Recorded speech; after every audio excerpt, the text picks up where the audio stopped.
আজকে আমরা এসেছি ছোট্ট একটা মিনি ব্লগ নিয়ে। আজকে আমরা এসেছি তপন রাধাগোবিন্দ মন্দিরে। এখানে এসে দেখি প্রচুর মানুষের ভিড় আগে থেকেই। সামনের দিকে দেখো বন্ধুরা কত সুন্দর কাজ করেছে। ছোট্ট একটা সিনেমাটিক শট।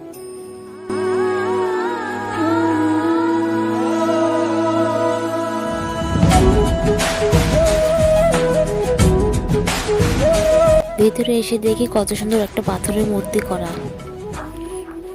তারপর আমরা ভিতরে গেলাম, ঘন্টা বাজানোর শব্দটা শুনলাম, শুনে খুব ভালো লাগলো। চারপাশটা ঘুরে তোমাদেরকে দেখাচ্ছি।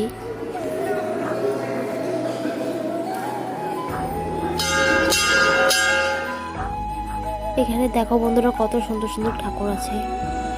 ঠাকুরগুলোকে প্রণাম করলাম। এখানে নন্দী মহারাজকে দেখে একটু প্রণাম করে নিলাম। আমার মেয়েরও এখানে খুব ভালো লেগেছে, খুব মজাও পেয়েছে।